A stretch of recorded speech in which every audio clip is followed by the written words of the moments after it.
ಕರ್ನಾಟಕ 3 ಭಾಗ ಆಗ್ತಕ್ಕಂಥ ಅವಕಾಶ, ಭಾರತ ದೇಶ 2 ಭಾಗ ಆಗ್ತಕ್ಕಂಥ ಅವಕಾಶ, ಇದೆಲ್ಲ ಏನು ನಡೆಯುತ್ತೆ ಇದಕ್ಕೆಲ್ಲ ಮುನ್ಸೂಚನೆಯಾಗಿ ಇದೇ ಕೊನೆಯ ವಿಶೇಷವಾಗಿರ್ತಕ್ಕಂಥ ಸಂದರ್ಭ.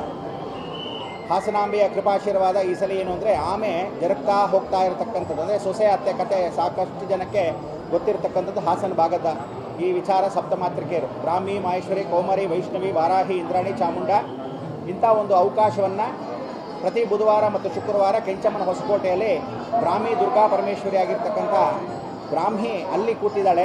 ಅಕ್ಕ ತಂಗಿರಾಗಿರ್ತಕ್ಕಂಥ 3 ಜನದಲ್ಲಿ ಇಲ್ಲಿರ್ತಕ್ಕಂಥ ವಿರಾಜಮಾನವಾಗಿರ್ತಕ್ಕಂಥ ಹಾಸನಾಂಬೆ ವರ್ಷ ತೆಗಿತಾ ಇರ್ತಾರೆ, ವರ್ಷ ಮುಚ್ತಾ ಇರ್ತಾರೆ.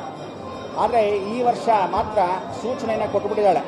ಮುಂದೆ ಆಗತಕ್ಕಂಥ ಉಗ್ರ ಸ್ವರೂಪ ಎಷ್ಟು ಮಟ್ಟಿಗೆ ಅಂದರೆ ಸಾಧಾರಣವಾಗಿ ಎಲ್ಲ ರಾಜಕೀಯದವರು ವಿಶೇಷವಾಗಿ ಗೊಂದಲಗಳಲ್ಲಿ ಸಿಲುಕ್ತಾರೆ.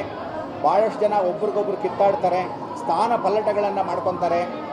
ಇಡೀ ಜಗತ್ತಿನ ಒಂದು ಇತಿಹಾಸ ಪುಟದಲ್ಲಿ ಕರ್ನಾಟಕ ರಾಜ್ಯ ಕುರ್ಚಿಗೋಸ್ಕರ ಒದ್ದಾಡ್ತಕ್ಕಂಥ ಅವಕಾಶ ಇನ್ನೇನು ನವಂಬರ್, ಡಿಸೆಂಬರ್, ಜನವರಿ ಅಂದರೆ ಸಂಕ್ರಾಂತಿ ಒಳಗಡೆ ಕೇತು ಮತ್ತು ಸೂರ್ಯ ಏನು ಜರುಗ್ತಾನೆ ರಾಹು ಜೊತೆಗೆ, ಅದು ಭಾಳ ದೊಡ್ಡ ಗಲಾಟೆಯಲ್ಲಿ ನಡೆಯುತ್ತೆ.